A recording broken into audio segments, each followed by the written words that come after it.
Bonjour les amis, je suis Pascal Trifangui, on est à Rio de Janeiro, au Brésil. Aujourd'hui et demain, vous allez avoir deux vidéos. Je vais vous expliquer comment fonctionne la République, pourquoi on en est arrivé à la situation actuelle, pourquoi on en arrive à l'assassinat de Stéphane Blé et pourquoi de l'autre côté, on en arrive à avoir un préfet comme Jacques en banlieue parisienne. Après un passage à Mayotte, à Tahiti et en Bretagne et dans toute la situation coloniale de la République française. Pourquoi ces deux individus, Jacques Vicky et Stéphane Blé, ils sont importants? Parce qu'ils vont vous faire comprendre les deux côtés de la République française et des milieux en réalité sataniques qui sont derrière et qui sont liés en particulier aux Édomites, mais aussi à la sorcellerie khazare. Donc vous allez trouver les deux. Vous savez qu'en 2020, on a surtout parlé des Khazars. En 2021, on a surtout parlé des Édomites. Eh bien, cette année, 2022, vous avez promis que je vous montrerai la complexité des rapports entre les Édomites et les Khazars. En particulier, eh bien, les Khazars, appelés Lubavitch, la secte Chabad qui tient la Russie, le Brésil avec Jair Bolsonaro et anciennement les États-Unis avec Donald Trump, mais tout ça est piloté par la fondation Rockefeller. Je vais vous montrer des documents aussi grâce à Jean Robin qui traite de ce sujet.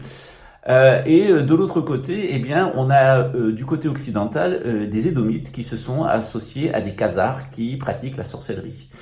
Donc on a une situation inversée. On a des Khazars qui dominent les BRICS avec des esclaves édomites, et on a, enfin des associés édomites, et on a dans le monde occidental des édomites avec des associés khazars, et qui sont en guerre pour un nouvel ordre qu'ils veulent tantôt unipolaire du côté occidental, tantôt multipolaire du côté oriental. Évidemment, eh bien, comme le dit le Rav David Twitou, les deux, Abimelech va être amené à la guerre tiré par les cheveux, parce que c'est la volonté d'Allah, de Dieu, d'Hachem, de mener eh bien, ces deux peuples de crétins et de cafards de l'histoire, malfaisants, durs de cœur et durs d'oreille, à la guerre pour qu'ils s'exterminent mutuellement. Donc on a actuellement une guerre entre les Édomites et les Khazars qui fait rage, chacun ayant sa propre version de la tradition occidentale et chacun ayant sa propre version de la tradition juive. Or, si on y regarde de plus près, du côté oriental, eh bien, ces fameux Khazars, ces fameux Juifs Lubavitch, ils n'ont aucun lien génétique et racial et historique avec les tribus d'Israël. En réalité, ce sont des Khazars, c'est-à-dire des descendants de Cham, croisés avec des Édomites, des peuplades d'Asie centrale, du même type que les Mongols, les Turcs, les Huns, etc., les Ouïghours, les peuples sibériens qui se sont convertis au 8e siècle au talmudisme babylonien et au talmudisme séfaradi, donc d'Afrique du Nord. De l'autre côté, eh bien, on a ici des Édomites pur jus. C'est principalement des gens qui sont issus de la tradition grecque, puis de la civilisation grecque, puis de la civilisation romaine, et qui, à partir de la Renaissance, ont donné naissance à la civilisation anglo-américaine. D'abord l'Empire britannique, ensuite cet Empire britannique, il a repris possession des États-Unis, c'est devenu l'Empire anglo-américain tel que nous le connaissons. Et il a actuellement installé sa capitale en Suisse, en l'espèce, dans une institution qui est particulière, qui est l'institution des Nations Unies, qui est le chef d'orchestre de cette stratégie de gouvernance mondiale unipolaire, et son associé financier, qui est la Banque des règlements internationaux, qui est devenue la Banque internationale des monnaies électroniques, la Banque internationale des monnaies électroniques, l'ABIM. Donc voilà, chez les satanistes, il faut toujours faire très attention aux acronymes. Donc l'abîme, eh bien, c'est ce qui va vous amener dans l'abîme satanique, c'est-à-dire cette gouvernance mondiale avec 7 milliards, ce qui est annoncé au Guidestone, avec ce tribunal pénal international, avec la fin des traditions, conduire la génétique, éliminer 7 milliards d'individus puisqu'il doit rester que 500 millions de Khazaro-Édomites, etc. Enfin, un joyeux programme. Et dans ce cadre-là, eh bien, je vais vous expliquer deux choses. C'est-à-dire comment on en est arrivé en Occident à concevoir l'idée d'un nouvel ordre mondial et comment tout ça s'est basé en réalité sur l'ésotérisme chrétien. Parce que l'antéchrist, c'est avant tout un chrétien qui a apostasié le christianisme. Il est l'antithèse de Jésus. Il est à la fois antéchrist avant le retour du Christ et antichrist. C'est-à-dire que tout ce qu'il fera sera une parodie de l'action du Christ. Et puis, eh bien, on a de l'autre côté comment ça se passe, c'est-à-dire qui est utilisé pour mener les bases œuvres de ce projet de nouvel ordre mondial. Et il y a des individus. Et généralement, quand vous creusez chez ces individus, eh bien, vous trouvez des juifs apostats et vous trouvez des édomites. Et ce qui est intéressant dans le cas de Jacques, parce que son frère Raymond nous a absolument tout raconté sur l'histoire de sa famille, les réseaux de corruption, la pédocriminalité, le lien avec le nucléaire, etc. Et Raymond nous a vraiment donné en confiance jusqu'à ce qu'on lui demande de partir de la maison, et puis il est parti ensuite toute seule du restaurant, ensuite de l'éco-projet, parce qu'on savait qu'en réalité, ce qu'il était en train d'installer ici, avec derrière la DGSI et sa copine Mumu de Marseille, c'était bien une stratégie d'implantation de la DGSE et de la DGSI au Brésil, selon le même mode opératif qu'en France, c'est-à-dire un réseau pédocriminel et de stupéfiants pour alimenter, pour coincer des élus et pouvoir après les faire chanter et mener à bien le programme de Nouvel Ordre Mondial. Le problème de Nouvel Ordre Mondial, il a besoin de chiens qui sont issus de familles de chiens, et le Nouvel Ordre Mondial, il a besoin de la drogue, il a besoin de la pédocriminalité, c'est-à-dire de Big Pharma et puis de la pédocriminalité, et il a besoin de mercenaires et de miliciens. Et c'est ce qu'on va vous démontrer. D'abord, on va vous expliquer comment s'est formé l'Occident. On va vous expliquer pourquoi Stéphane Blé a fini soit par se suicider, soit par être assassiné, parce qu'il est passé du côté Lubavitch contre le côté sioniste, alors qu'il était avant dans le côté sioniste, il est passé dans le côté Lubavitch. Donc comment c'est un règlement de compte entre conspi et puis entre mouton noir et mouton blanc en réalité. Et puis ensuite, on va, dans le détail de Jacques Witowski, vous expliquer comment fonctionne la République coloniale, avec quel type d'individus, où il va les choisir, et pourquoi ça c'est lié aussi à des juifs apostats, en particulier du khazarisme, des khazars, puisque Raymond l'a dit, tout le monde est juif, sa femme est juive, son chien est juif, sa voiture est juive, le préservatif qu'il mettait pas était aussi juif, tout était juif de A jusqu'à Z, sauf que personne va à la synagogue, et que être juif, c'est appartenir à une religion, c'est pas appartenir à une race ou une ethnie. Il n'y a pas de race juive, il n'y a pas d'ethnie juive, il y a une religion qui est la religion juive, tout comme il n'y a pas de race chrétienne, ou comme il n'y a pas de race musulmane. Donc on voit là aussi l'abîme intellectuel de ces milieux de petits employés, plutôt d'hommes de paille, du Nouvel Ordre Mondial. Donc c'est une bonne occasion, on a la personne de Stéphane Blé, le suicidé, et puis Jacques Witowski sera très certainement le type exactement d'individu auquel s'en prendra les forces du Mahdi. Je pense qu'il n'est pas en capacité de le comprendre, mais je pense que dans les milieux monarchiques, et parce qu'il est préfet de Sini, il est pour nous l'archétype de l'édomite khazarisé, au service du nouvel ordre mondial et de l'anéantissement atomique, chimique, génétique et idéologique de la France. Voilà. Il est, à proprement parler, un des agents de la sphère de l'Antéchrist, et on va vous l'expliquer avec des arguments logiques et historiques, parce que ici, on n'est pas dans les accusations, on est dans les faits. Where the movie started, facing at a photo they've taken. Space tree flying through the skies and battles happen everywhere. I don't need any hero to save me. I don't know why the kids always crying. I've been thinking about how the captain's ball we left in a wasted planet. Can you feel the spark in city light when it's day to night? That's the sparkles from my beating heart when it breaks so hard. Rien n'est plus clair qu'un tableau. Je vous ai fait un petit tableau pour vous faire comprendre, un petit tableau généalogique pour vous faire comprendre qu'au début, on a la création de l'humanité. On a deux pôles civilisationnels qui vont se former, d'un côté Sumer et de l'autre côté l'Égypte. Alors on va commencer par Sumer, c'est le plus intéressant. Du côté de Sumer, qu'est-ce qui va se passer? Il sort Abraham. Abraham, il va avoir deux fils, Jacob, Israël et Ismaël. Alors il va avoir deux fils, il va avoir Ismaël et Isaac. Et Isaac va avoir un fils qui s'appelle Jacob, qu'on va appeler Israël de son nom spirituel. De l'autre côté, le fils qu'il a avec une esclave égyptienne, Ismaël, va être l'ancêtre du prophète Mohammed. De Sumer va sortir aussi plusieurs civilisations, va sortir l'Assyrie, puis la Babylonie, puis la Médo-Persie. La Médo-Persie ensuite va se convertir à l'islam, ça va donner le califat de Bagdad, et du califat de Bagdad va sortir ensuite l'Empire ottoman.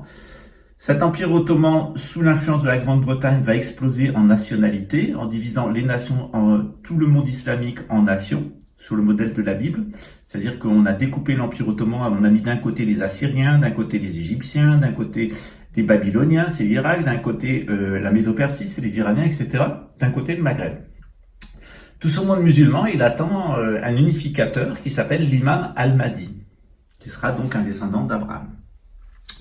Abraham, il a un fils qui s'appelle Ismaël, Donc on a traité ce côté. Il a un fils qui s'appelle Isaac, et Isaac va avoir deux fils. Il va avoir un premier fils qui s'appelle Jacob Israël, et il va avoir un deuxième fils qui s'appelle Ésaü, qu'on appelle plus communément Édom. D'ailleurs, tiens, je vais vous rajouter Ésaü ou Ésav ici. Voilà, on a Ésaü ou Ésav. Voilà.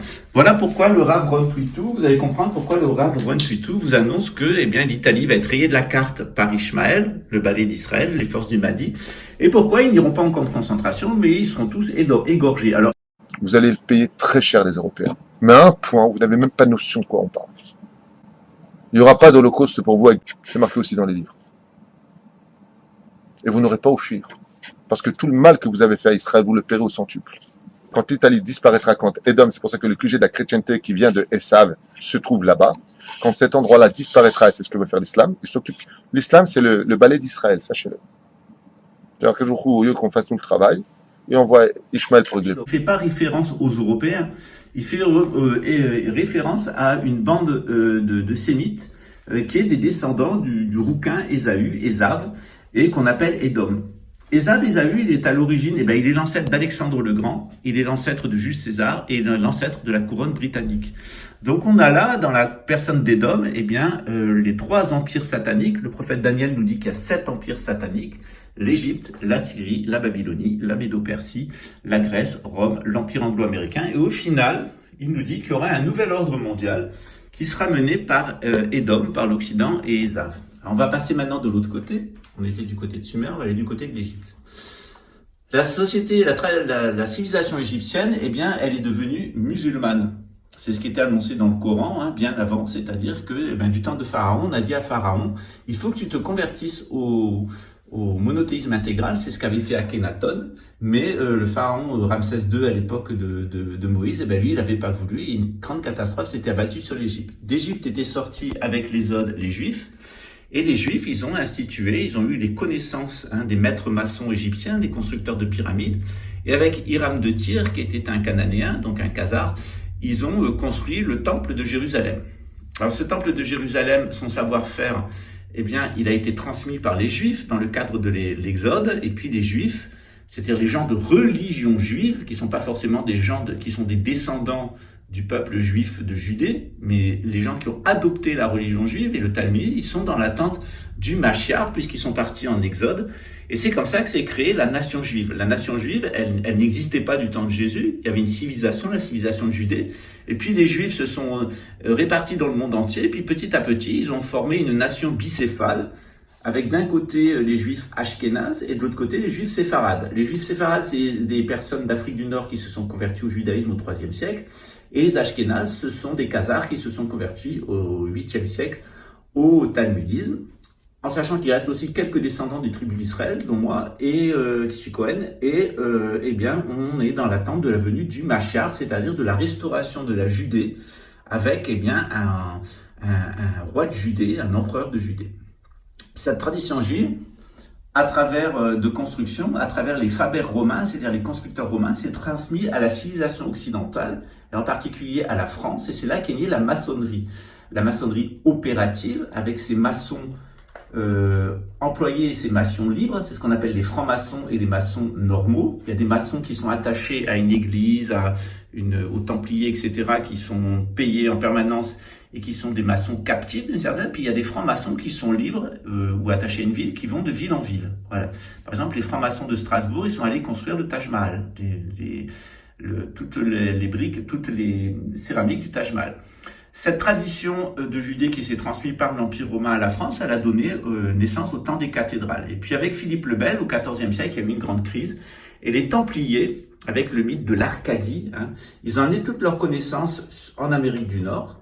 Et ils ont permis la création, avec le rite écossais, de la République démocratique maçonnique des États-Unis, qui a prospéré jusqu'au début du XXe siècle. Elle a été ensuite reprise en main, le rite écossais, des États-Unis, le rite d'York, d'Angleterre. Il y a eu une opération avec Albert Pike où la couronne britannique, avec ses financiers, ont repris le contrôle des États-Unis avec la création de la réserve fédérale et sont actuellement en train de créer Annus Coeptis, un nouvel ordre mondial, un Novo Ordo Seclorum, un nouvel ordre séculier, un nouvel ordre mondial, qui serait dominé par ces personnes-là, c'est-à-dire ces Édomites qui se sont associés avec des Khazars sionistes, Ces Édomites sionistes et les Khazars, se sont associés ensemble pour créer ce nouvel ordre mondial.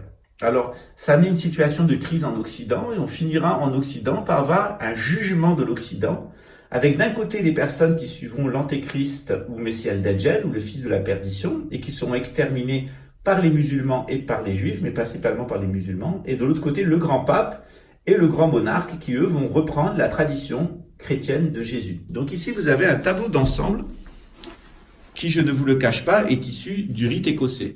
Donc tout ça, c'est l'enseignement, c'est une partie de l'enseignement du rite écossais.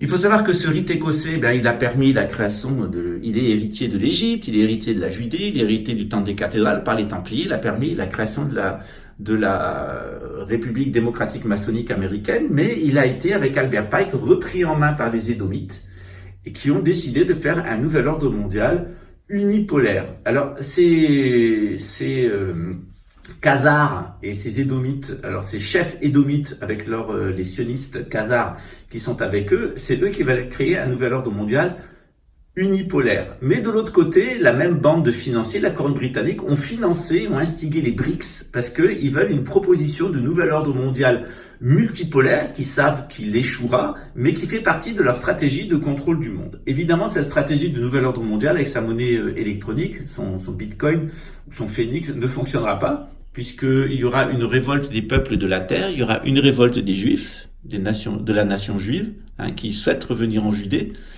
Il y aura une révolte des musulmans, d'Ishmaël, et il y aura une révolte des chrétiens.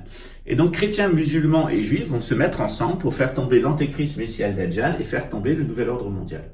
Voilà. Alors maintenant, dans ce tableau général, on va voir où se situe Stéphane Blay et qu'est-ce qui a pu l'amener à se suicider.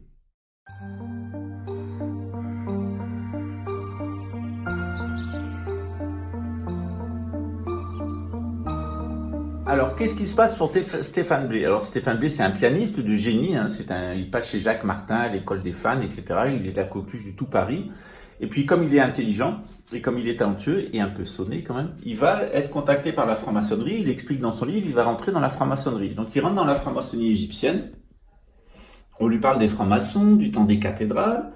On lui parle d'abord de la Judée, du temple de Jérusalem, on lui parle du temps des cathédrales, et puis on lui parle des USA, de la République américaine, etc., de la démocratie.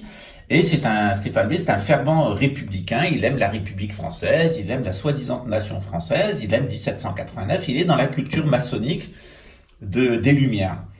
Et puis un jour, en montant dans le rite écossais, il atteint le 24e degré, et puis on lui dit, tu sais, nous on a un projet de nouvel ordre mondial, et en haut de notre projet de nouvel ordre mondial, il y a une loge maçonnique qui est réservée aux Juifs et qui est la Bnei Brit.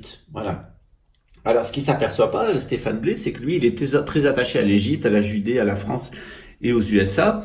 Et puis, Stéphane Blay, tout à coup, on lui dit, non, c'est la couronne britannique qui est en haut. On va créer un nouvel ordre mondial. En haut, c'est la Bnei Brit. C'est ce qu'il raconte dans son livre sur la franc-maçonnerie. Et alors, Stéphane Blay, qu'est-ce qui va se passer?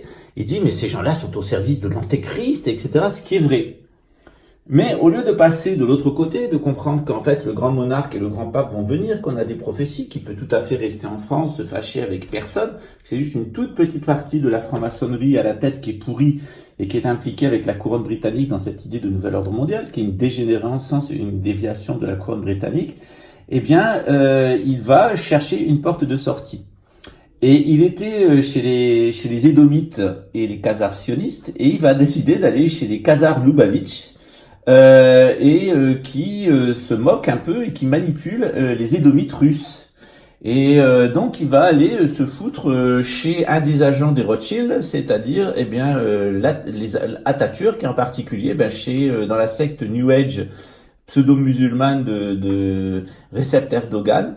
Et puis il va se laisser convaincre au nom de la République, au nom du républicanisme, qu'il faut sauver la République, qu'il faut sauver la démocratie contre le nouvel ordre mondial. Il va se mettre du côté turc. Alors évidemment, ça va l'amener à avoir des positions outrancières contre l'État d'Israël, contre la communauté juive, etc.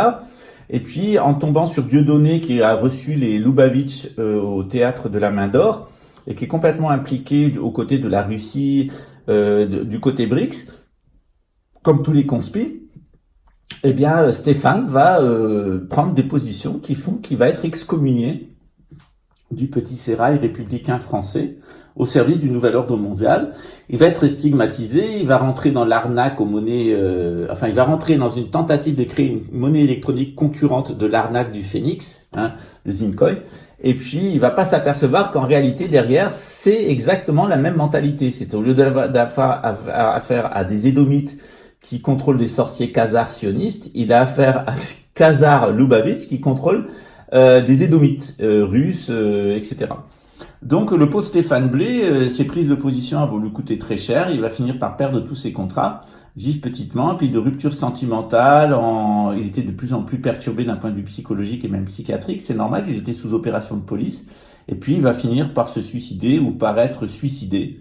Alors selon Dieudonné, qui est conspirationniste, il a été suicidé, c'est-à-dire qu'il a été assassiné, et selon Jim Le Veilleur, eh bien il se serait suicidé. Voilà, donc on a les deux versions dans les journaux, on a la version de Dieudonné, il a été assassiné, et la version qui sont deux amis de Stéphane B, et la version de Jim Le Veilleur qui est, eh bien non, il s'est suicidé.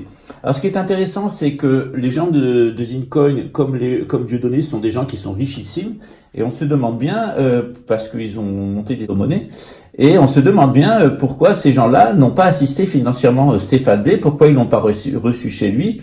Alors nous, de notre côté, moi en particulier, eh bien j'aimais bien Stéphane Blé. Et donc, j'avais demandé à des personnes que je connais en Turquie de l'approcher, de lui proposer de rentrer dans une tarika soufie.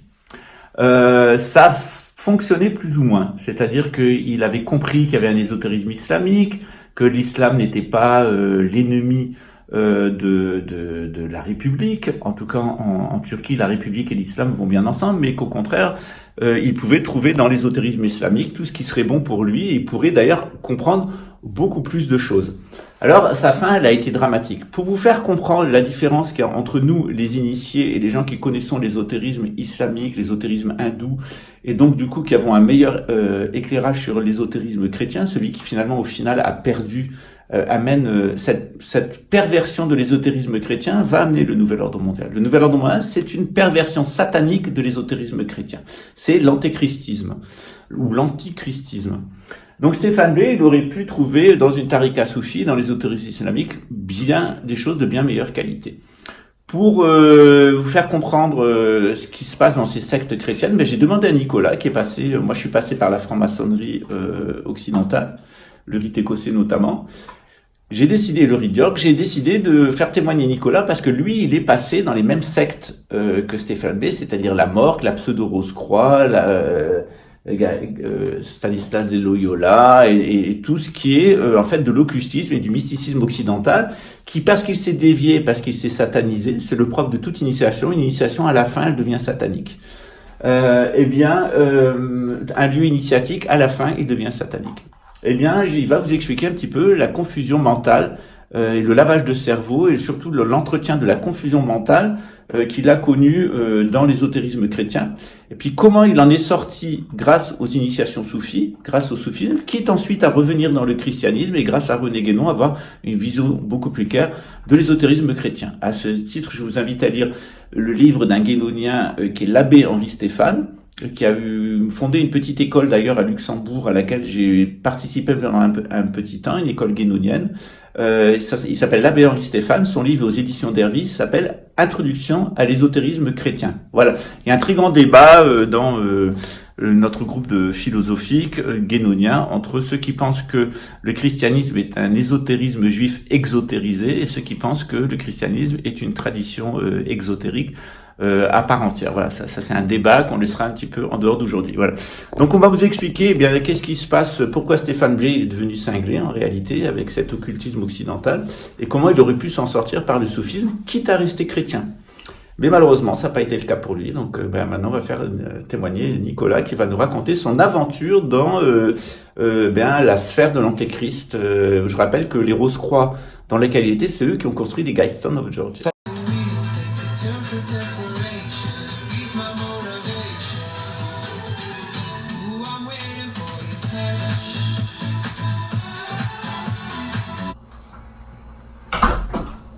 Alors, il y a un autre lieu qui est très important pour l'ésotérisme chrétien.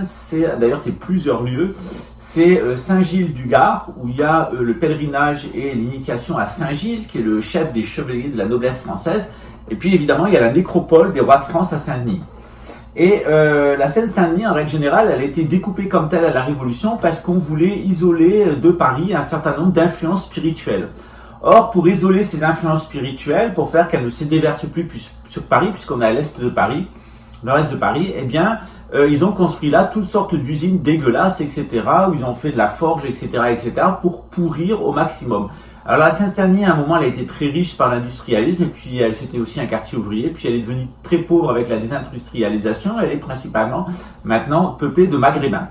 Alors il y a eu pas mal de profanations ces derniers temps d'églises chrétiennes qui n'ont sans doute pas été profanées par les renseignements généraux, qui n'ont pas été profanées par des musulmans, mais justement par des agents de la DGSI. On a vu ce directeur de la DGSI des Ardennes qui violait une gamine, même des gamines, en leur faisant hurler Allahu Akbar, des gamines maghrébines.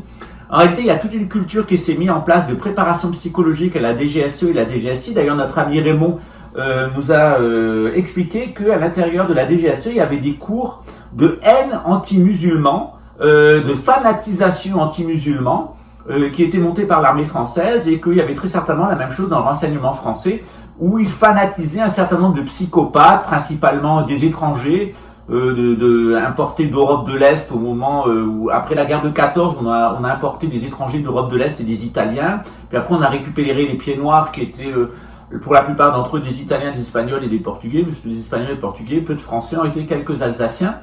Et donc, dans ces gens d'extrême droite extrêmement fanatisés, vendus au nazisme pendant la Deuxième Guerre mondiale, à Mussolini, etc., et à Pétain, puisque c'était l'Italie, certains pays de l'Est, et puis un en particulier, et puis l'Afrique du Nord, ont collaboré avec les Allemands à qui mieux, ainsi que la France d'ailleurs. Et les renseignements généraux ont été les susbites privilégiés des nazis, en anticipant toutes les demandes des nazis en matière d'arrestation et de déportation des juifs, ainsi que des communistes, et d'ailleurs des francs-maçons et des juifs, puisque les renseignements généraux ont arrêté plus d'homosexuels que la police allemande. Voilà, donc il y a cette culture homophobe, antisémite, islamophobe et anti-maçonnique qui est restée dans le renseignement français d'extrême droite. Ils sont d'autant plus frustrés d'ailleurs que leurs candidats n'ont aucune chance de se faire élire au présidentiel, et qu'aux législatives, ils ont toujours 2 sièges. C'est-à-dire qu'il y a 60% des militaires et des policiers français qui sont d'extrême droite, 80% si on compte d'ailleurs les anciens gaullistes qui sont d'ailleurs devenus un mouvement pro-américain de type sarkozyste. Sarkozy, c'est le principal toxicomane de France. Il faisait tout parfait, disait la cinglée hystérique simulée, parce qu'elle simule la folie maintenant pour échapper à ses responsabilités juridiques, et en quarantaine à Québec, et qui notre Machel à nous, et donc ce Sarkozy de air cocaïne, de la marionnette des néoconservateurs américains, etc. Enfin, toute cette racaille d'extrême droite pro-nazi, en réalité, parce que c'est ces gens-là aux États-Unis qui étaient dans le business plot, ces gens qui ont conspiré pour faire tomber la démocratie américaine et imposer aux États-Unis une dictature militaire à peu près du même type que celle de l'Allemagne nazie, du Troisième Reich. Voilà. Donc la Seine-Saint-Denis, elle est pour nous très intéressante. C'est d'ailleurs là où ont été amenés pas mal de juifs pour prendre le train et être emportés. Et actuellement, il y a une manipulation donc où on essaye de faire croire aux Français que les musulmans profaneraient des églises, et aux musulmans, on leur a préparé toute une sorte de mecs des anciens G, de la DGSE et de la DGSI. Moi, j'ai eu un espèce de trou du cul comme ça quand j'étais à Versailles de l'extrême droite nationaliste. D'ailleurs, il est apparu sur les fichiers du Rassemblement national, ce qui m'a pas du tout étonné. Il appelait à voter Zemmour. Il était très très zélé de ce côté. Alors, ce qui est très rigolo, c'est que quand j'étais à la fac pour me nuire, les renseignements généraux m'ont inscrit dans un. Enfin, à la fac, j'avais discuté avec un groupe de nazis qui était là parce que j'avais un copain qui était dedans et j'ai tout fait pour l'en sortir. Il en est sorti. Pour se venger, il y avait deux des mecs de cette secte de nazis dont le père travaillait pour les renseignements généraux et qui ont trouvé rien de mieux que me mettre sur la liste de ce groupe de nazis. Ce qui fait qu'ensuite, eh bien, les Français ont pu, à bon compte, faire croire aux Luxembourgeois que j'aurais été nazi. Et comme ils se sont servis de cette base dans les tests psychotroniques, d'ailleurs, il n'y a pas plus crétin qu'un Luxembourgeois qui se prend pour un Allemand et qui s'appuie sur du renseignement français. Parce que le renseignement français, c'est toujours nul.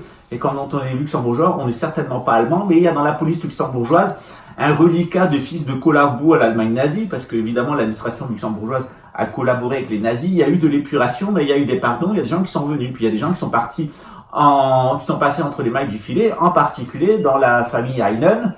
En tout cas, le personnage en question qui travaille dans le service de psychotronique de Luxembourg, c'est le nom de jeune fille de sa mère, je sais pas son nom, mais son nom c'est Joss Heinen, que j'ai bien connu, qui m'a raconté tout le parcours de nazi de cette famille. Ce type s'est retrouvé un des acteurs principaux du service de psychotronique luxembourgeoise, qui explique d'ailleurs la direction antisémite, islamophobe, maçonnophobe et homophobe du service de psychotronique luxembourgeois. Voilà.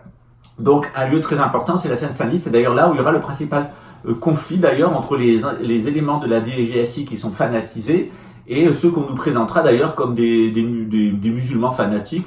Il risque fort qu'il n'y en ait pas, mais c'est aussi pour ça que vous avez eu ce petit show au Stade de France, voilà, lors de la comédie qui a été montée par la DGSI elle-même, qui nous a fait croire qu'il y avait des attentats terroristes en France, plus l'affaire de Mohamed Merah à Toulouse, qui n'est qu'une sinistre comédie. Voilà. Je ne dis pas qu'il y a eu des morts, il y a bien eu des morts, mais les auteurs ne sont pas ceux qu'on nous a fait croire qu'ils étaient. Donc, un lieu très très important. Alors dans l'avenir, qu'est-ce qui va se passer ? Eh bien, c'est très simple de comprendre pourquoi on va aller au grand égorgement des Édomites, et en particulier de tous les genres de services de psychotronique. Vous savez, dans les services de psychotronique, on utilise à distance, avec le téléphone, avec le Wi-Fi, avec votre compteur électrique, des variations d'amplitude électromagnétique, ce qu'on appelle l'oscillation de Chandler, et puis on vous donne des suggestions sonores, infrasonores et suprasonores. Or, il y a un certain nombre de personnes qui travaillent dans ces services qui ont remarqué qu'ils arrivaient à vous faire tomber votre téléphone, ils arrivaient à vous faire sauter le bras, avoir des sursauts en voiture, etc. Il y en a même qui arrivent à complètement avoir un pouvoir de suggestion sur les personnes qui sont de votre entourage. Dernièrement, il y a un de ces deux mecs d'origine portugaise qui travaille pour la section de psychotronique luxembourgeoise, que j'ai passablement humilié parce qu'il le méritait. Le pare-brise de sa voiture, de sa Golf, a été cassé.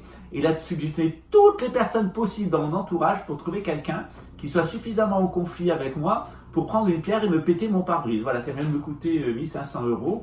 J'enverrai la facture évidemment à son supérieur hiérarchique, c'est-à-dire au ministre de l'Intérieur luxembourgeois, auquel je rappellerai que les décisions de justice, ça se respecte, et que dorénavant, je vais lui faire systématiquement assumer le harcèlement moral, les dégâts qui sont causés dans mon entourage par la bande de psychopathes possédés qu'il a dans ses services. Alors évidemment, comment ça agit? Pourquoi ils arrivent à avoir de l'action à distance? Tout simplement, j'en ai parlé avec un imam qui m'a dit, ce sont des djinns. C'est-à-dire qu'ils ont l'impression que ça vient d'eux, qu'ils arrivent à le faire à distance. En réalité, à cause du courant électrique et de leur disposition mentale, ce sont des djinns qui sont à leur service et qu'ils utilisent. Donc avec cet imam, on s'est concentré sur la personne, les deux petits crétins luxembourgeois d'ailleurs qui étaient venus au Brésil, c'est des fils de portugais, ils veulent être plus allemands que les allemands, plus luxembourgeois que les luxembourgeois, Zig Haili Hailo, un portugais do caralho, voilà, hein. Rien de plus grotesque d'ailleurs que ces luxembourgeois d'origine portugaise et étrangère qui veulent prouver, parce qu'ils n'ont aucun niveau de qualification et qui rentrent dans la police, donc qui veulent être plus luxembourgeois que les luxembourgeois et donc plus allemands que les allemands, parce que c'est un peu la mentalité qui traîne dans la police luxembourgeoise. On en regrette de ne pas être des nazis. D'ailleurs, il y en avait un qui m'avait dit que ce qu'il regrettait, c'est qu'Hitler est perdu et que Luxembourg n'ait pas accepté l'annexion Reich. C'était d'ailleurs le Heinen en question. Enfin, c'est son Heinen, c'est le nom de jeune fille de sa mère. Il se reconnaîtra, espèce de fils de pute. Voilà. Et encore, je suis même pas sûr que ta mère soit une pute. Je pense que c'était plutôt une pute à boche. Hein. Tout comme ton oncle qui s'était inscrit au STO et qui à la fin de la guerre s'est fait passer pour un résistant. Voilà. Enfin, peu importe. De toute façon, à Luxembourg, il y a tout un crottin nazi qui est resté là.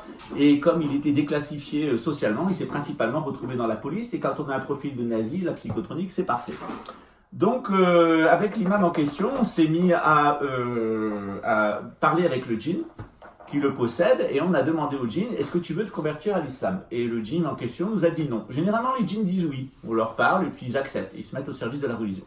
Donc, on a demandé au djinn pourquoi il ne voulait pas se convertir à l'islam.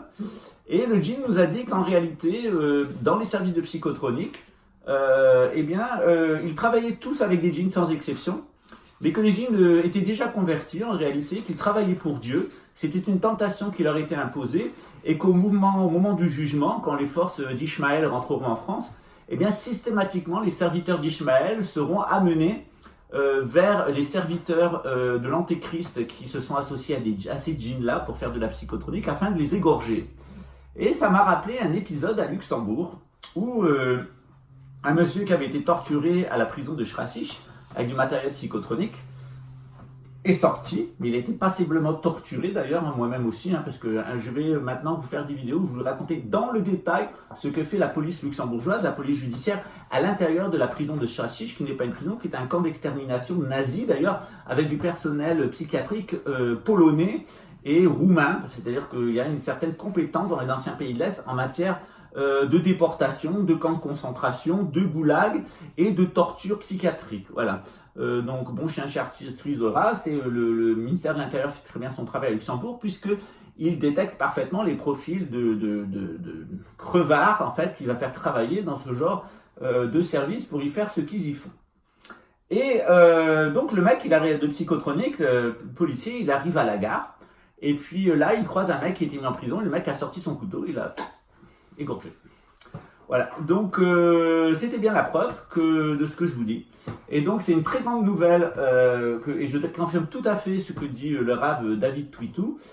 Ça n'a pas d'étreint pour vous, et croyez-moi, il n'y en a aucun d'entre vous qui n'y échappera. Ce sera sur place, l'égorgement. C'est marqué aussi dans les livres. Voilà. Dans la mesure où vous faites appel à des djinns, eh bien les djinns vous donnent du pouvoir. Ils sont là pour vous tenter, et quand le moment sera venu, eh bien ils réclameront votre sang. Et je vous donne de très très mauvaises nouvelles, en tout cas vous le savez puisque vous ne croyez pas au paradis, de où vous allez aller. Voilà, sur ce, je vous laisse voir la suite. Ciao. Salut Nicolas, j'espère que tu vas bien. Tu as vu la première partie de la vidéo. Donc l'objectif aujourd'hui, c'était de comprendre qu'en réalité l'ésotérisme occidental, il s'est tellement pollué, dévié, qu'il prépare d'une certaine façon, à travers le nouvel ordre mondial et sa contribution au nouvel ordre mondial, la venue de l'Antéchrist. Je sais que toi, tu es passé par les grosses croix, par la Morque et par différents courants néo-druidiques, Wicca et compagnie occidentaux. Tu t'en es sorti notamment parce que tu as eu une initiation dans le soufisme, et puis tu as travaillé tu avais déjà fait un gros travail avant, mais avec nous, les idées sont devenues plus claires. Est-ce que tu peux nous dire un petit peu ton parcours dans l'ésotérisme occidental, très rapidement? Et puis ensuite, comment, si ça t'a donné des lumières ou si ça a généré de la confusion chez toi, et si ça a généré de la confusion, comment tu as pu t'en sortir? Alors mon parcours a commencé, je disais dans une vidéo hier, après des expériences que j'ai fait de radiesthésie, mon compteur électrique a pris feu chez moi. Donc ça m'a demandé de comprendre mieux ce que je vivais dans les expériences, dans des écrits que je lisais, ésotériques, soit de Papus, que ce soit de d'autres écrits d'occultistes. Et j'avais un thérapeute à cette époque qui avait été lui-même chez les Rose-Croix pendant au moins 20 ans, à la mort, qui était arrivé au plus haut degré, qui est le degré des Illuminati. Et puis je lui ai expliqué ce que j'avais fait comme expérience. Alors cette expérience, il m'a dit, ça peut être intéressant que tu rentres dans un groupe pour que tu comprennes et que tu aies plus, on va dire, une structure pour éviter de faire n'importe quoi. Et donc je lui ai fait confiance et j'ai fait ma lettre de candidature pour entrer dans la morgue des Rose-Croix. J'ai fait cette lettre, j'étais admis, sans exprimer vraiment ce que je vivais dans le fond et sans dire mon passé, ils m'ont accepté. Ils acceptent tout le monde. Oui, ils acceptent tout le monde, c'est ça que j'ai fini par comprendre. Et au bout de quelques mois, je pratiquais du yoga en parallèle par rapport à des problèmes de santé que j'ai eu avant. Au bout de quelques mois, à force d'aller dans les cérémonies régulières dans leur loge, j'étais néophyte en rentrant dans cette loge. Mon ami ce thérapeute qui est devenu mon ami, qui m'avait introduit aussi dans une clairière druidique. Néo-druidique, parce que le vrai druidisme de l'ancien temps n'existe plus. Je lui posais de plus en plus de questions pour comprendre un peu c'était quoi ces forces qui étaient utilisées dans les loges et dans les clairières druidiques. Et à côté, j'étudiais tout ce qui était énergétique au niveau de la médecine chinoise, et je pratiquais le yoga traditionnel pour comprendre ces mouvements d'énergie dans mon corps. Et quand je leur posais des questions à cette loge de l'ésotérisme et que je leur parlais de la grâce chrétienne, qu'il y avait des saints chrétiens qui vivaient dans l'intercession, avec l'Eucharistie, ça leur suffisait pour vivre, et ils étaient très perturbés. Et ça me laissait un peu à me questionner dans cette loge. Donc j'ai continué jusqu'à au moins 1 an, jusqu'à arriver à un rite de passage qui fait passer du néophyte au postulant. Et quand j'ai fait cette cérémonie chez moi, parce que comment ça se passe chez les Rose-Croix, de la Morque, on a un petit fascicule qui arrive toutes les semaines chez soi, on paye 400 € l'année. Ce fascicule nous propose de faire des petits rites chez soi, des rites opératifs. De théurgie, voilà. Et donc c'était des méditations, c'était de prendre conscience du corps psychique, c'était de commencer les prémices du voyage astral, voir le magnétisme, comprendre les notions de la réalité physique et métaphysique, mais toujours avec une directive de l'impérator. Donc qui c'est l'impérator ? C'est celui qui est tout en haut, plus haut degré des Illuminati, des Rose-Croix de la Morque. Je trouvais ça assez étrange parce que dans ma vie de yogi, de gourou à disciple traditionnellement, je trouvais que ça manquait un peu de clarté, quoi. Oui, puis dans les structures traditionnelles, il n'y a pas de grand maître, il n'y a pas de grand yogi, il n'y a pas de Maharishi, Maheshi Yogi. En fait, c'est des structures horizontales, c'est pas des structures verticales et pyramidales, avec des grands maîtres. Ouais.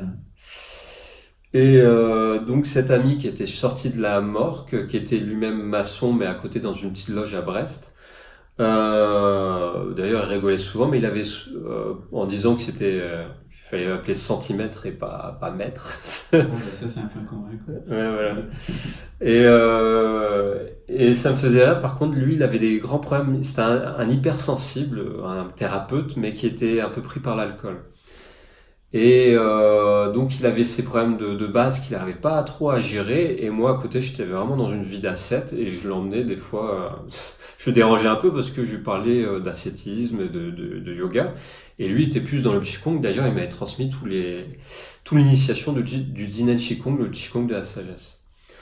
Donc au bout d'1 an, que ce soit dans cette claire druidique où la plupart étaient dans la maçonnerie à côté, et que ce soit chez les Rose-Croix de la Morque, en rentrant chez moi entre deux, j'étais tout seul comme dans un yogi dans sa grotte, et dans mes méditations, je commençais à vivre des ascèses fortes, à vivre limite sans manger, à manger très peu en tout cas. Et puis dans des méditations très fortes, j'ai eu des montées de Kundalini, et là ça s'est un peu allumé en haut. Et j'ai vu qu'il y avait peut-être quelque chose de pas très clair, donc dans les Rose-Croix. Et à cette cérémonie dont je vous parlais, de postulant, de néophyte à postulant, 3 jours avant, il y avait une personne étrange qui était venue me voir sur le trottoir devant chez moi. J'étais en train de sculpter, c'était des petits loisirs que j'avais, je sculptais sur le trottoir devant chez moi. Et cette personne, elle était pas très claire, elle était pas bourrée, mais limite, je sentais qu'elle avait des petites possessions à l'intérieur d'elle. Et le soir du rite que je fais pour passer de néophyte à postulant, cette personne est arrivée à taper à ma porte juste en plein milieu de la cérémonie.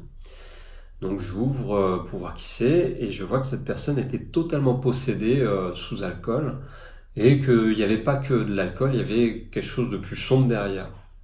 Alors pendant cette cérémonie que je vivais, déjà j'en sentais des forces qui rentraient, et en plus cette personne qui vient taper à la porte, et ça paraissait assez symbolique en fait, il se passait au dehors ce qui se passait au dedans, c'est-à-dire qu'un alcoolique possédé était en train de te la jouer, quoi. Un peu ça, voilà. Donc ça m'a laissé un peu interrogateur, ces symboles qui se manifestent. Et puis j'ai décidé de faire un choix tranchant. À la même époque, je quittais l'armée, je quittais la Marine nationale. Donc ces choix tranchants se faisaient à toutes les facettes de ma vie, que ce soit le travail, le loisir, l'ésotérique, l'occultisme.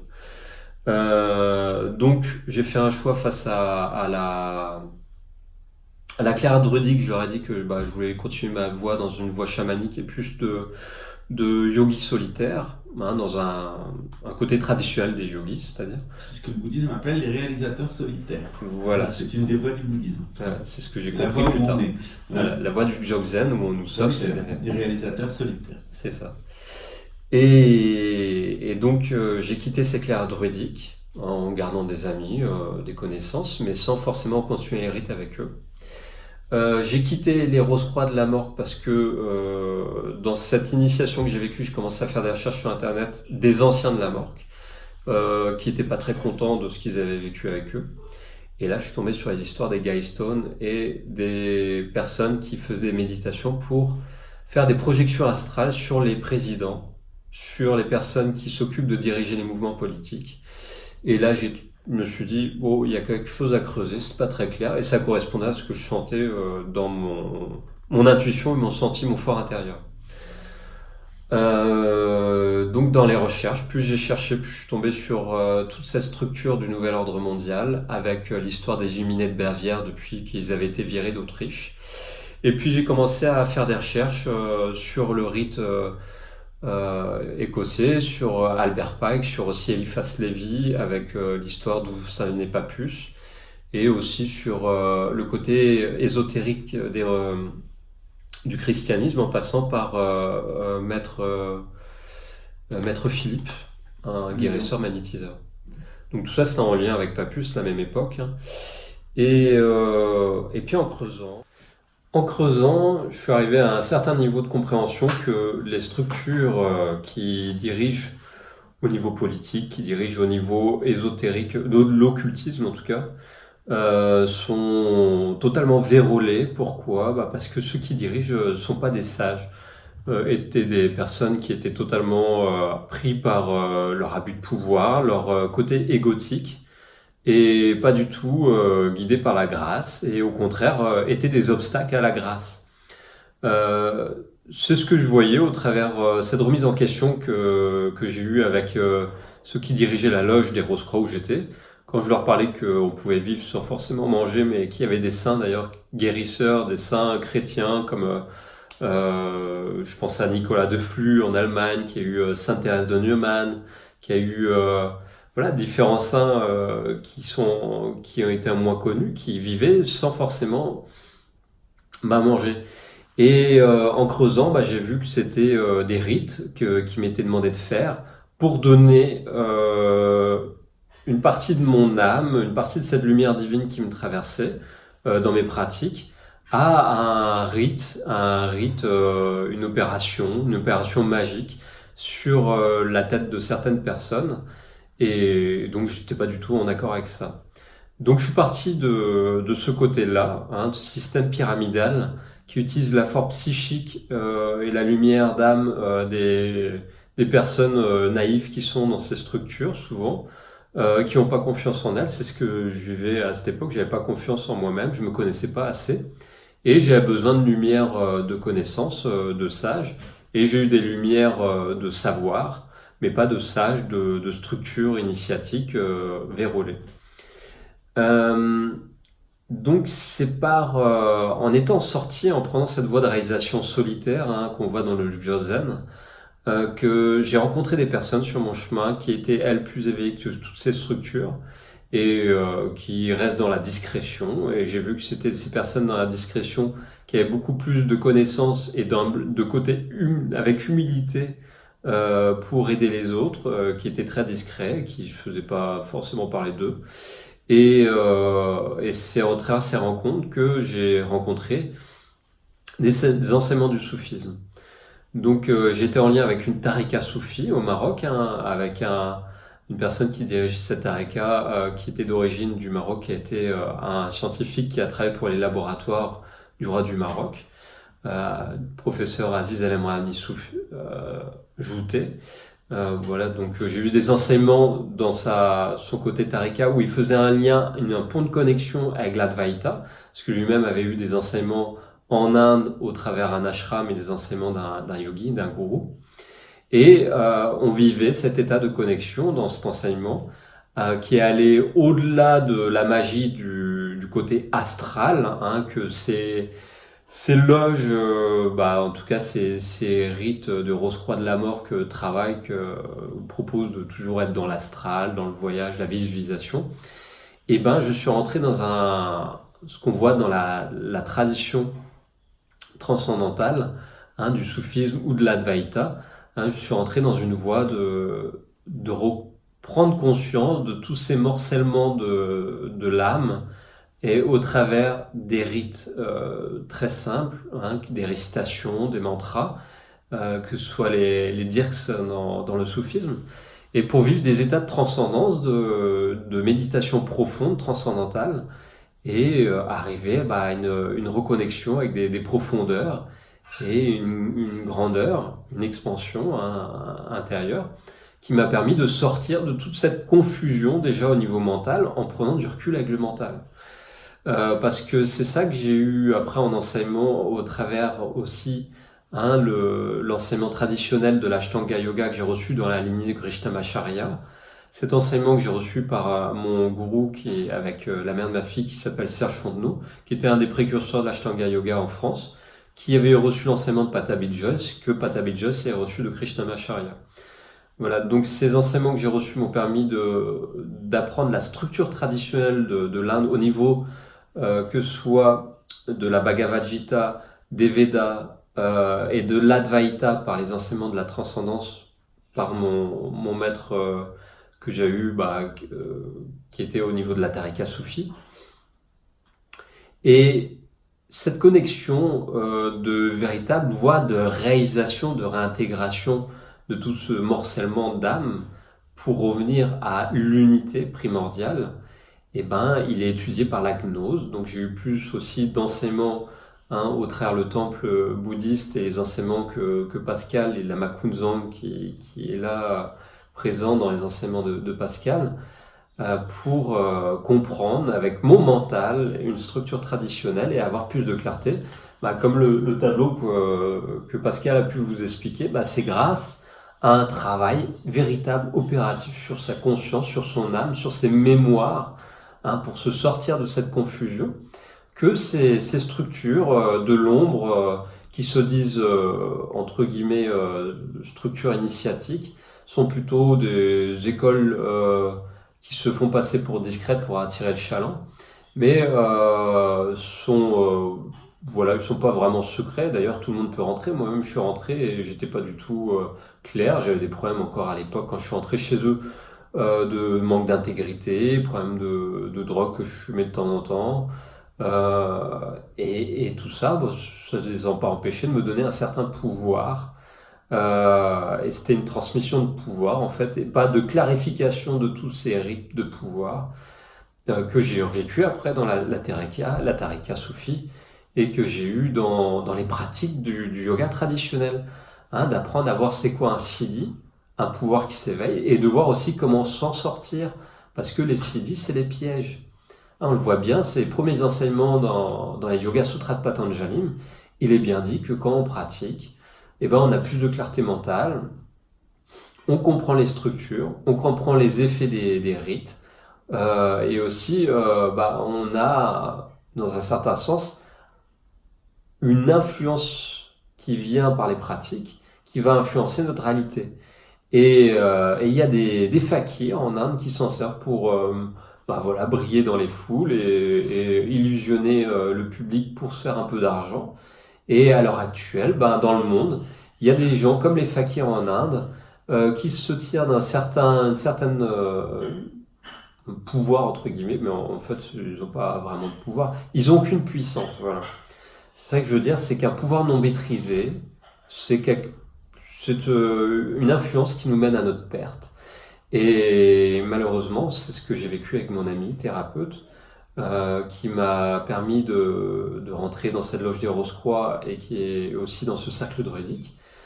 Cette personne elle s'est corrompue elle-même au fil des années. Elle a perdu foi, elle avait des doutes en elle, pourtant elle avait toute une vie derrière elle, cette personne d'expérience dans différents rites. Et elle a fini à tomber entre le bateau et le quai, son bateau et le quai où le bateau était amarré, et il s'est noyé, quoi. Et et j'avais quitté son influence pendant un moment parce que je sentais que c'était pas clair. D'ailleurs, voilà, il avait fait des trucs et je l'avais vu en étant dans mes méditations de yoga et il a eu un retour de bâton. Bah, c'est ce qui arrive pour ceux qui font des opérations magiques avec l'astral, des intentions de magie basique, magie naturelle, ou voire surnaturelle de magie noire. Et ben, la baguette magique, hein, il faut voir qu'il y a 3 doigts en retour. Hein. Donc quelqu'un qui jette un sort bah, se reprend le truc 3 fois plus puissamment. Et tous ceux qui s'amusent à vouloir faire tomber des temples ou des personnes qui gèrent des temples avec force, en pensant que avec leur ego psychique et leur ego de pouvoir, ils vont réussir, en étant dans l'illusion, à détruire une structure qui est aidée au niveau spirituel par des véritables groupes d'initiés, aidés par la grâce. Et ben, ils se mettent eux-mêmes une balle dans le pied, quoi. Et c'est ce qu'on peut voir actuellement. Il y a des retours de bâton pour ceux qui nous ont attaqués et la justice s'en charge. Hein. On a fait les choses dans les règles de l'art, et en comprenant la gnose par l'astrologie. Et moi-même, en utilisant la numérologie, je la comprends aussi, sa gnose, que j'étudie l'astrologie et le symbolisme pour comprendre les effets et les retours d'effets dans la réalité qui se manifestent par des symboles. Et ceux qui n'ont pas conscience de la lecture des symboles dans la réalité physique, eh ben, ils sont perdus dans le flou. Hein, et ça, bah, je l'ai bien vu dans la marine, hein, quand j'y étais. Ils m'attaquaient parce qu'ils n'étaient pas du tout contents que je remette en question le système. D'ailleurs, je n'avais pas à le remettre en question, c'était de l'arrogance. Et j'ai fini par être dégagé dans une voie de garage de ce système militaire. Parce que je voulais un peu trop éclairer les structures de l'ombre derrière qui guidaient tout ça. Et ils ont fait un effet psychotronique pour que je me sente pas bien. Et j'ai multiplié des accidents de travail, des arrêts maladie. Et je ne savais pas si qu'ils m'ont mis en arrêt de longue maladie en étant inapte au service. Ça, ils m'ont bien eu. Donc, j'ai été sorti de la marine comme ça. Et puis j'ai eu une pension militaire d'invalidité derrière, hein, j'ai pas eu de droit à la reconversion. Et puis c'était une façon de me faire fermer ma bouche. Et comme à l'hôpital quand j'en étais sorti avant, hein, avec tout ce que j'avais vécu d'influence occulte qui m'a amené à l'hôpital, bah pareil, ils pensaient que j'avais fermé ma bouche. En tout cas, tout était fait dans un certain sens pour que je ne dise rien. Et puis je suis arrivé à rencontrer des initiés, puis avoir plus de clarté pour parler des structures et aider les gens derrière. Et voilà pourquoi je suis ici à Rio, hein, c'est pour continuer ce chemin, d'aider de plus en plus de personnes à se sortir de la confusion, et puis à comprendre les mécanismes pervers qu'il y a derrière l'envers du décor à l'heure actuelle dans ce monde, hein, qu'on dit dirigé par l'ère du temps qu'on appelle le Kali Yuga en Inde, hein, le Kali Yuga qui nous mène à notre destruction pour recommencer un nouveau cycle derrière, un âge d'or, un âge d'éveil, hein, au niveau collectif. Mais on est obligé de passer par ces destructions que Pascal vous explique très bien depuis des mois, hein, que j'apprends à mieux comprendre aussi, hein, parce que je suis encore aussi un élève, hein, et tout en ayant déjà mon bagage et ce cheminement qui permet de faire des accompagnements au travers des compréhensions et aussi des enseignements que j'ai reçus, beaucoup plus subtils que ce que j'avais reçu à la Morque, hein, chez Rose-Croix. Et puis, et aussi donner des enseignements avec une influence spirituelle réelle derrière, et non une influence de démons qui vient du bas astral. Parce que voilà par quoi sont téléguidées ces structures qui regroupent, je crois qu'ils sont à plus de 400 000 adhérents, les Rose-Croix de la Morque à l'heure actuelle. Ce qu'ils disent, peut-être il y en a plus. Ils sont téléguidés par des forces du bas astral. Hein, c'est des démons qu'il y a derrière. Et dans la voie de la réalisation solitaire, on les voit les démons. Hein, on les voit à l'œuvre, qui téléguident les humains qui ne les voient pas.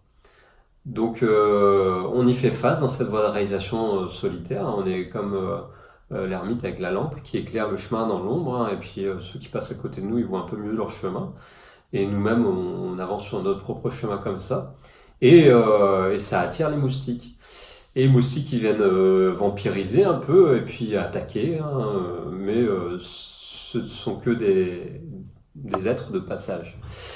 Donc voilà, j'ai pas d'autre chose à dire pour aujourd'hui, hein. Voilà, Pascal vous fera un retour après cet échange avec vous. Merci pour votre Si vous voulez en savoir plus sur la sphère de l'Antéchrist, pourquoi on est en train de passer par un nouvel ordre mondial et comment ça fonctionne du côté satanique, eh bien, je vous invite à lire le livre du père Jean-Baptiste Golfier, Tactique du diable et délivrance, Dieu fait-il concourir les démons au salut des hommes? C'était sa thèse de doctorat. Donc c'était une thèse de doctorat sur la démonologie, sur les textes de la Bible et des pères de l'Église, et ainsi que des rapports sur le New Age, hein. Et donc toute cette sphère de l'Antéchrist, en particulier, il donne beaucoup d'informations sur les tentations, notamment celles qui se viennent par le New Age, par la franc-maçonnerie illuminatiste, par les néo-Rose-Croix, etc., qui citent abondamment, avec toutes sortes de vexations, d'obsessions, d'infestations et de possessions démoniaques qui sont en lien en particulier avec la magie, le spiritisme et les vices en règle générale. Et il propose donc une série de contre-attaques dans le cas de la tradition chrétienne. I get those goosebumps every time.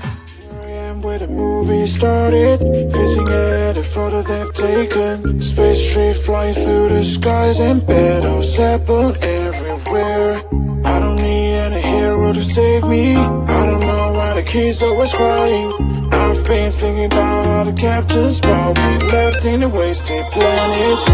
Can you feel the spark in city light when it's day to night? That's the sparkles from my beating heart when it breaks so hard. I get those goosebumps every time.